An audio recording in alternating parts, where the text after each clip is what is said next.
The world's largest Muslim consumer market does not feed itself. This is actually not a criticism, it is an opportunity. And it is the single most important commercial fact in our industry today. Because it means the halal economy is not a closed circle. It is an open market. And the countries that win in it will be the countries that build the capacity, not the countries that inherit the demographics. I want to spend the next 15 minutes on three things. First, where the global halal market actually stands today. Second, what Thailand's experience teaches us, including what we have got wrong. And third, why I believe the answer to that opening paradox is actually sitting in this room with us, in this region. So, ladies and gentlemen, let me give you the shape of the market. Global Muslim consumer spending across food, fashion, pharmaceuticals, cosmetics, media, and travel and digital as well. And it is on the order of 2.3 to 2.5 trillion US dollars a year. Food and beverage alone accounts for something close to 1.4 trillion. Those are large numbers, of course, but large numbers are not the interesting part. The interesting part is actually in the shape of this market, ladies and gentlemen. There are roughly 2 billion Muslims in the world today, heading toward 2.2 billion by 2030. But forget the total for a moment and look at the age. The median age of the global Muslim population is around 24 years old. In Europe, the median age is over 40. So we have a very young and emerging population. Think about what that means commercially. This is not a market that grows because of an economic cycle. It grows because of demographics, and demographics do not reverse. Every year, millions of young Muslim consumers enter the market with a rising income, digital habits, global tastes, and a serious expectation that the products they buy respect their faith. You cannot say that about many markets on earth. Now the second trend, and the one is often missed. Halal certification has escaped its original audience. The halal mark began as an assurance to Muslim consumers, but increasingly it functions as a general quality mark, quality signal. It tells any buyer this product has traceability, this supply chain was audited, the company can document what went into the box. In several markets, a substantial share of certified halal product is bought by non-Muslim consumers who simply read the logo as clean, traceable, and ethically produced. That should change how we think about our industry today. We are not serving a religious niche. We are in fact competing in the global quality assurance business, and a traceability that has been built into our practice right from the beginning. Next, I would like to touch upon the travel and hospitality. Muslim-friendly travels was approaching 160 million international arrivals before the pandemic, before COVID-19. And projections now point toward 230 to 245 million travelers by 2030, with spending approaching $250 billion.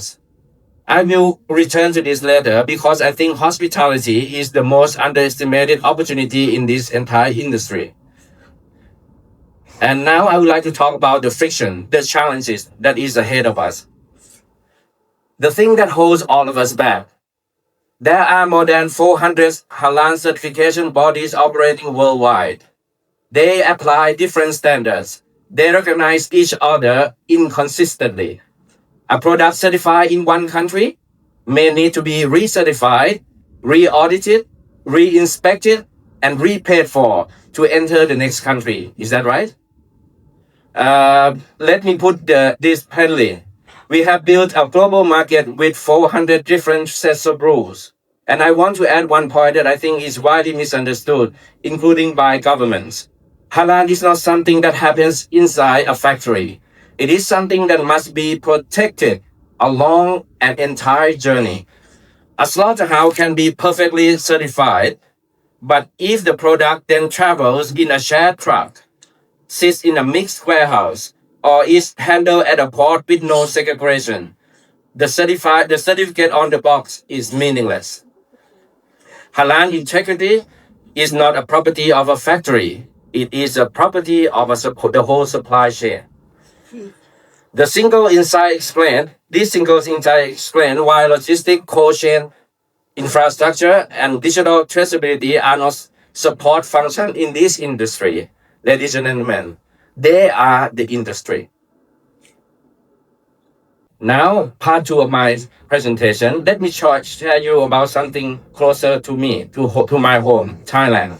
Thailand is consistently among the world leading halal food exporters, being a non-Muslim country. Thailand is a country where Muslims make up for roughly 5 to 6% of the population. I want you to sit with that for a moment, because there is a lesson in that matters to every country represented here. Halal capability is not a demographic inheritance. It is an industrial competency. You do not become a halal exporter by having Muslim. You become a halal exporter by building certification institutions, laboratory science, supply chain discipline, and export logistics, and then earning the trust of buyers who have never set foot in your country. Then how did Thailand do this? Partly through the excellent work of the Central Islamic Council of Thailand, or CICOT, which provides religious authority and certification. And many of you may not know that being a non-Muslim country, we have some of the world's biggest assembly of halal certified SKU of more than 200,000 items at the care of CICOT. But I would point especially to something I think is generally distinctive. We also have the Halal Science Center at Chulalongkorn University, which is today one of the world's most advanced halal science lab in the world. That combination, religious authority working alongside scientific verification, is, in my view, the most exportable idea Thailand has produced in this sector. Faith establishes the standards. Science proves compliance. Neither alone is sufficient. Now let me tell you when we have fall short. I have served as the president of the Thai Muslim Trade Association since 2022, and I'm also one of its founding members since 2015. And it is from this seat that I can tell you what I see repeatedly, and that's what frustrates me every time. Thai producers lose deals on certification recognition, not on product quality. The product is world-class, the factory is audited, the price is competitive, and the deal dies because a buyer in one market does not accept the certificate issues in our country. This is not a quality problem. It is an architecture problem, and it's fixable. Second limitation, our marketing. Thai Halal is trusted for food safety. It is under-marketed on Islamic authenticity, particularly in Gulf and in North Africa. We have sold the science and undersold the faith. That is our own failure of communication, and we are working on it. We are trying to improve that. Third, and this one is largest, it is hospitality. Thailand receives enormous number of international visitors each year, and a growing share of them are Muslim travelers.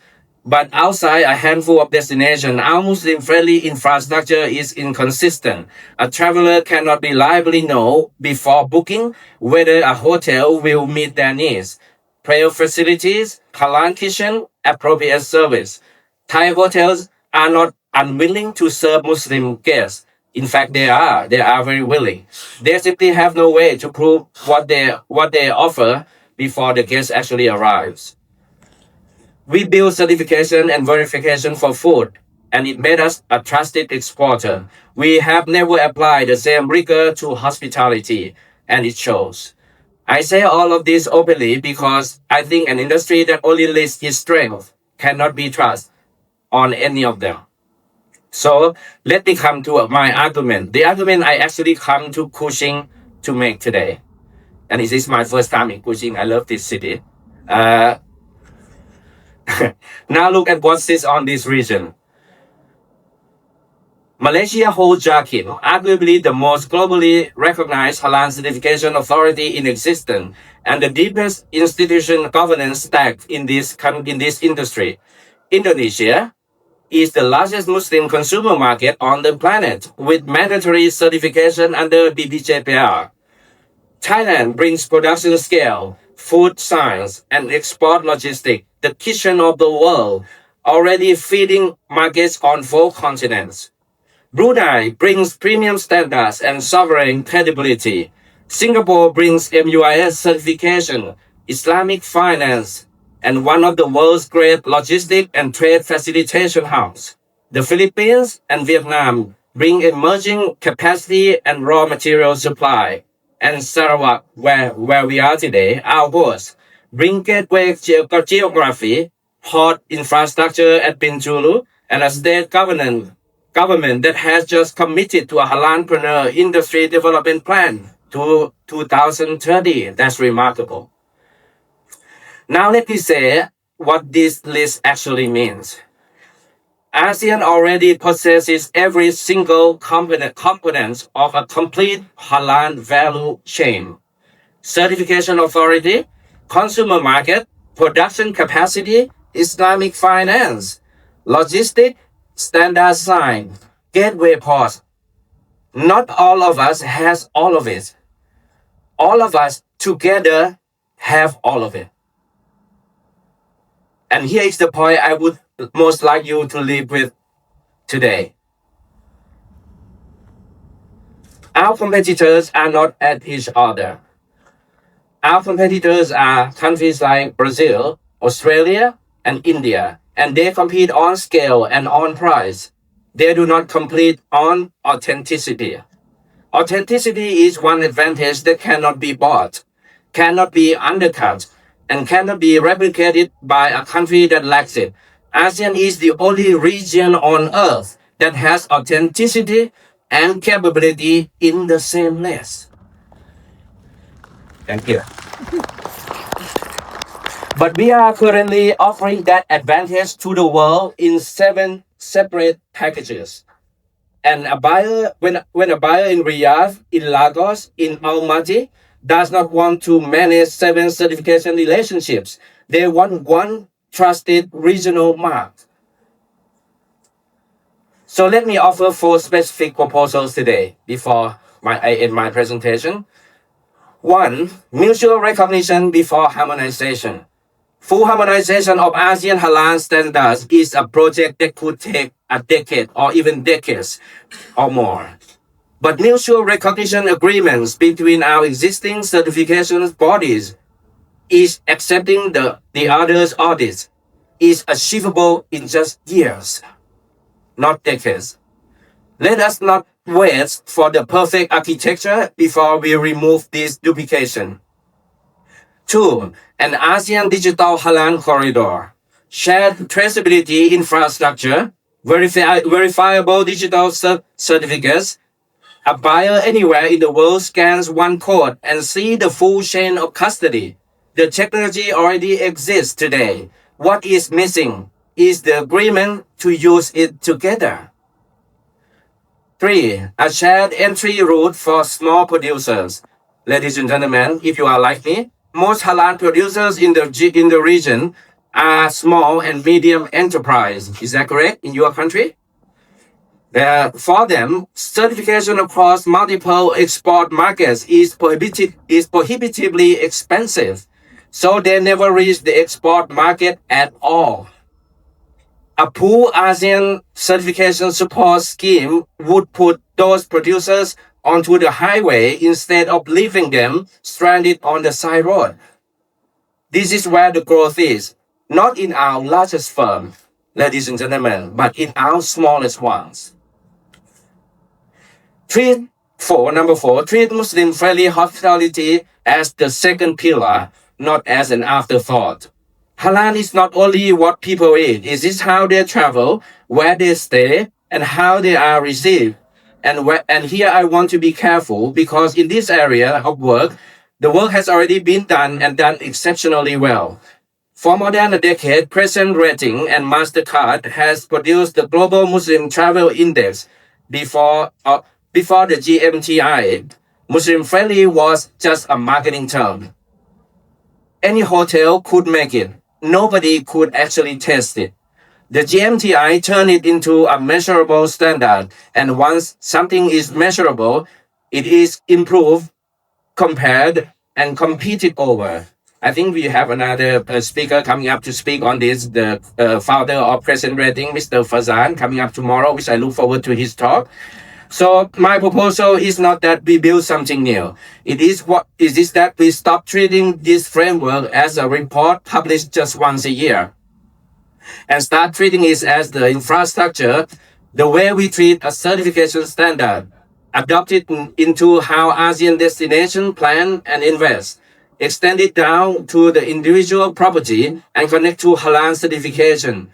So a traveler moves through a single chain of trust from the plate to the room. We solve the verification problem for food. Present rating has shown us we can also do for hospitality as well. So let me finish where I began. The world's largest Muslim consumer market does not feed itself. Someone will supply, someone will host its travelers, certify its products, and earn its trust.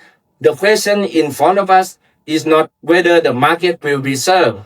It will be. The question is whether it is served by this region or by countries far from here who see only a commercial opportunity and none of the meaning behind it. This conference is built around the idea of sustainable halal ecosystem. I want to suggest that sustainable in this context means one thing above all. It means regional. Because no single country halal ecosystem survives global competition, not in the long run. And if anything, ladies and gentlemen, I have said today is useful to you, if you are sourcing from Thailand, certifying into Thailand, or building something in the Islamic economy that touches our markets, come and find me while we are still in Kuching. That is precisely what my organization, Thai Muslim Trade Association, TMTA, exists for. Thailand cannot do this alone. Neither can Malaysia, Indonesia, or Sarawak. But ASEAN can, and no one else can do it the way we can. Thank you so much.